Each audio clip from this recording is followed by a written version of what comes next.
through it, right? That's what we want to see here. And similar as we get into the land of Dawn, players are loaded up. It's going to be Falcons APBREN on the blue side up against Liquid Echo on red. It's been a while since we've seen few on this Julian. A lot of the Julians in MSC, from the group stage to the knockouts now, have been in the jungle, and they've been good. And now I want to see how a melee ranged mid might work, because look, they send him home early. Yep, I think, you know, a lot of it comes with a bit of sacrifice. Yes, you have some good CC, you're a big toolbox as a mid laner, but more importantly, in the earlier stages, you're not going to have a lot of control over that mid lane. Yep.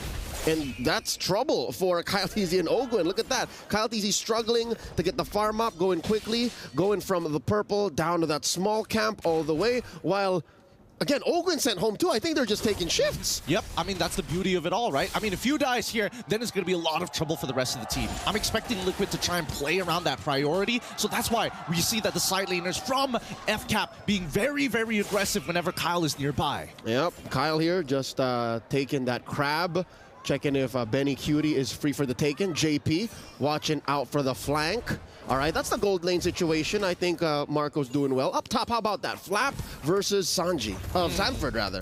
Yeah, this is going to be a little interesting, right? Because Sanford, especially when you're Paquito into Terizla, generally Terizla can control this lane clear much faster than you in the earlier stages of the game. And then once you start rolling around mid, it's a bit of a toss-up, right? It's all off of that very first turtle, who's walking away with more gold at the end of it. Now it's spawning in just a few seconds. Kyle TZ can make his way there. That is Carl TZ as well, making a beeline, rushing his way with Sanji right next to him. And I think Few is trying to get to level 4. Not that he needs it, but I think that just the scaling of his skills will help. Oh, absolutely, right? I mean, he needs to make sure that Flap TZ is also, like, in control of this lane. More importantly, at least they do deny this. Kyle is attempting Grand Theft Purple. He does get it, trading out for the turtle. Carl TZ secures. Ogwin at less than half health. That's a non-starter. Neither team drawing first blood just yet. I'm thinking whether Carl actually wants to go for the invade, but it looks like they're not going to do it. That's going to be one potential camp that they could fight later down the line. But at the same time, right, both Ogwin and as well as Few making sure that they're sticking together because, again, not a lot of wave clear in the mid lane, allowing TLPH to make that first rotation. And a lot of those rotations are ending up in bottom. Whether you like it or not, there's a brewing fight there. There has been for the past couple of minutes. It's just neither team are looking to engage. JP taking the long bush. I think Ogwin is all the more aware. Neither want to pull the trigger first. Oh, here we go. Carl TZ inside FCAP's jungle. Kyle goes ahead, pulls the retry, and he's swinging away. They both let go. Oh, here comes Flap TZ. Jumping in with the penalty zone. Tempest blades up. Kyle TZ, heavy spin, trying to survive. Kyle TZ at a third of his health as well. Kyle TZ barely standing. Either of my kids draw first blood. It's unfortunate. Sanford, JP, and Sanji were trying to figure out where exactly he's going to exit through the jungle. And that's the meaning of having priority. I mean, great job on Kyle TZ winning out on that red tree, allowing him to extend the timer for how long that purple buff is going to stick on him. Liquid Echo have to play a little slower because Kyle, he's a menace. Look at him. JP missing the combo as Kyle TZ just dancing on through, looking to take this little wanderer.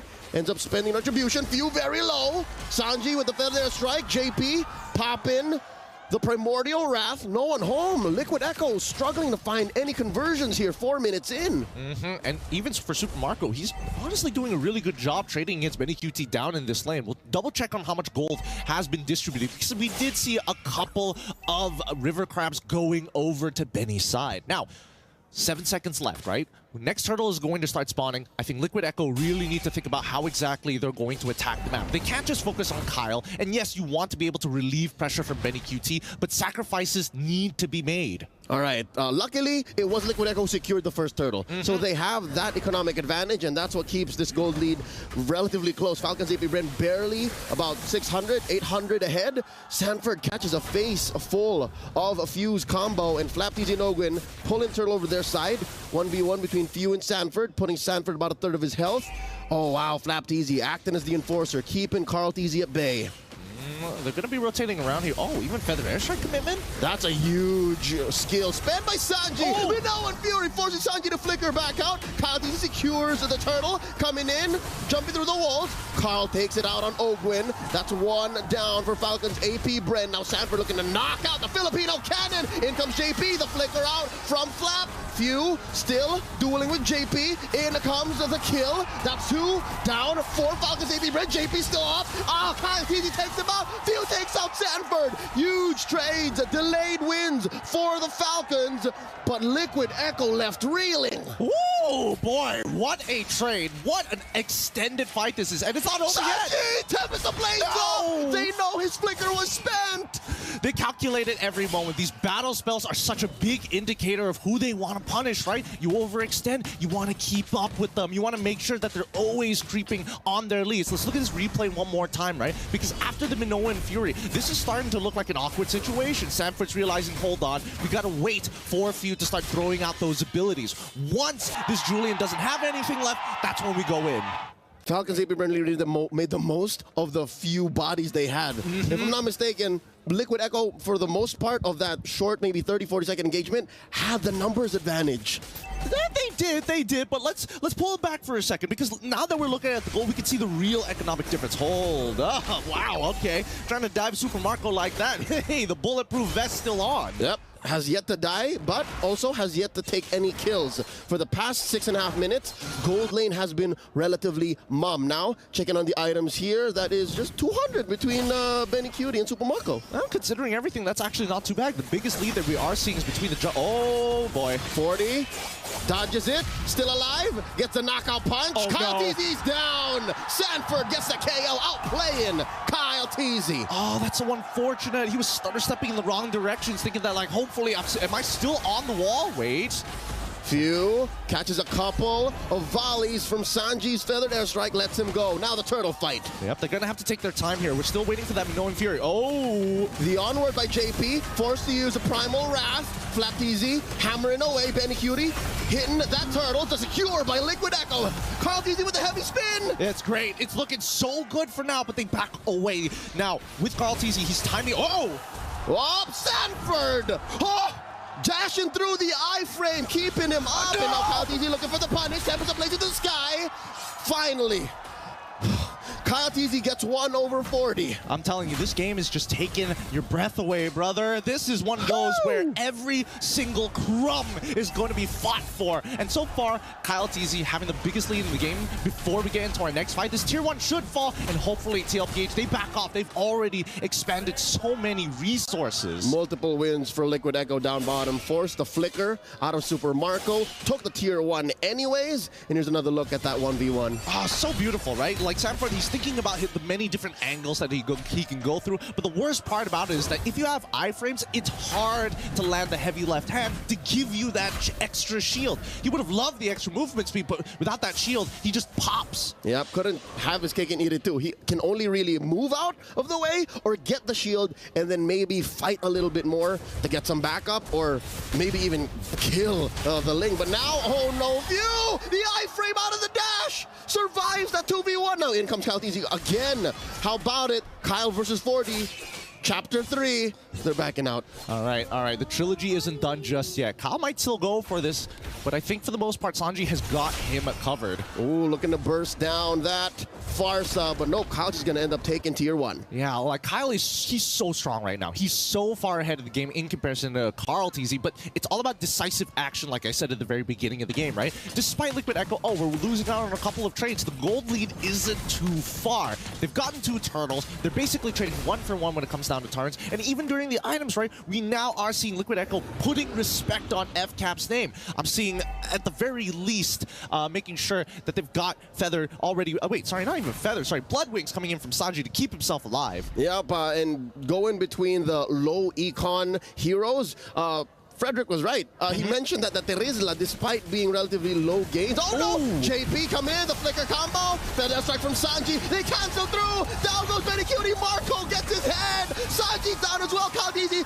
diving into the back line, finding him. 40 looking to flank him as well. Finds no one. Now he's the hunted. Ogwin healing them up. 40 says let's regroup. This is not a good fight to take. And that leaves Kyle TZ's purple up for them to savor. What a snap! That's what you need to see. Decisive action time and time again. And it looks like Falcons APBREN, they're also looking at least looking for a timing on these waves. Before that Lord spawns, we need to start taking them out. And looks like Falcons APBREN looking to blitz it. 40 here at a third of his health. JP in the same situation. Oh, wow. 3 big bodies put up between the major objective and Falcons APBREN.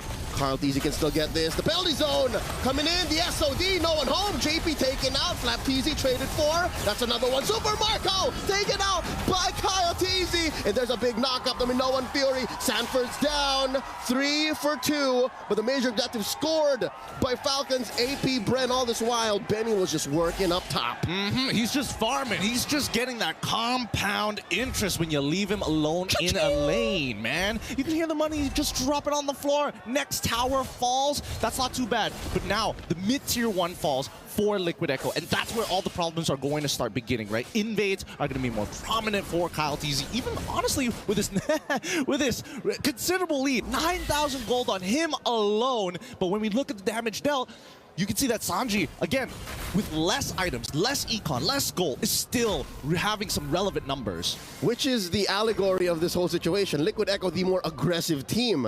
If you try to take out Sanji, you still have Benny Cutie and Sanford to deal with. That's not a clear go at a team fight because there's so many damage sources for Liquid Echo. So with that said, Falcons APBREN are playing the map. A huge push up top, in mid, down bottom. Kyle Teasy did leave that there. Now Kyle Teasy, he has a big question to answer, like, who do I hit with a heavy spin? He's only been using it to disperse, really. Pretty much. I think he's been also just holding it for as long as possible during these turtle fights as well. I mean even the Lord fight, he basically wasn't even there, so I can't even say just yet. But now, with Guardian's Helmet, that's going to keep him alive a little bit longer. However, Falcons APBREN, at this point of time, right, after the Lord push, really good punish, right? You found 2 kills, you got the Lord, but now you've gotten every single outer turret. You can see now there's a much clearer lead for Falcons APBREN. 5,000 gold, now looking to extend it to at least 6 or 7 if they don't lose the next fight. Yep, the biggest so far in this 12-minute bout. Now the purple in jeopardy for Liquid Echo.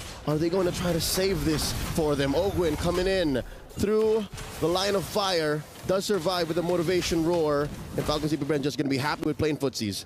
I think at this point in time, that motivation roar, especially, oh yeah, he's already got the flash as well as the favor. He's going to be topping up his teammates really, really easily, allowing Falcons APBREN to continuously go back to the fight. And himself too, he has the Oracle. So he can take maybe a few hits, maybe a few volleys from Sanji's Feathered Airstrike, and still be there for that delayed Minoan Fury. I think that's been a key in their success so far, by pulling the trigger very, very late. Oh, speaking of pulling the trigger here, that's going to be a penalty zone gone. No one home. Hits the buff barely. I wonder what Flap Teasy was thinking. I think Flap Teasy was like, if I happen to clip him, we go. If nothing, we just back away. There's a lot of disengage mechanics. Yeah, which makes sense. If that was an all-in, he would have done the animation cancel flicker. Because it's still up. So maybe he was just baiting something out from Liquid Echo. The cavalry did not bite. I mean, they got to tickle him somehow, right? Especially when you're going for these coin flips. This is a relatively safe coin flip. Just a little bit. Yeah, just a little bit, right? Just to get a little bit of a and get a reaction out of them. But still, stone cold from the side of Liquid Echo. If there's any momentum that they have to generate, it's first figuring out a way to lock Kyle Teasy down and then bait Super Marco in. All of this on condition, though. Ogwin and Flap Teasy have just been absolute brick walls. Lord Dance already upon us. Carl Teasy and JP showing themselves. The rest of Liquid Echo making themselves scarce. Ogwin spots a couple more. Carl Teasy working on his purple, and JP holding his ground here at the Y-brush. They're going to take their time with this again. This is the calm before the storm. The waves are pushing in. It's not in the favor of Liquid Echo. They've got to do their housekeeping while Falcons continue to somewhat play this dance. They don't want to overextend here walking into that Y-brush, but now that they know where Kyle Teasy is, that's a lot of relief. That's right. I wonder if they know where Sanji is too, and Benny Cutie. Sanford just barely making his way to the fight. Ogwin catches a few hits. The Sanji, already spent up. Tempts the blades up. Down goes the Farsa. Minoan Fury into the back line. Benny Cutie spearing away for his life. Kyle Teasy gonna be kiting through. Few catches Sanford, puts him down to less than half health. Same situation for JP. JP coming in, Earth Shatter, and onward. No one home. They let go of the conceal by JP. Gonna try to relocate. Caught by Few. Flickering back. Oh, caught in, and there's a jump by Marco. Gets caught into the wall. They need to kite through. In comes a penalty zone. He's hit hard, and now they're jumping forward to Marco on Sanford. Oh, he finds one and another. 2 free kills for Falcons APBREN. Kyle Teasy in trouble. Not before he takes out Kyle Teasy. Teasy's on the ground. JP and Sanji, the only ones left. They're going to crack right through. The inhibitor of the base is exposed. 15 minutes into this game, and the Crystal is under threat. Oh, Sanji gonna throw them out. Can he? There's a wave. The Minoan Fury spent in. They gotta respect the firepower. There's no wave in mid. I mean, 13 seconds on Benny Cutie and Sanford. Can he hold? He's gonna try. Penalty zone's out. They force it through. They're gonna force it through. The brute force damage of Falcons APBREN. Draw first.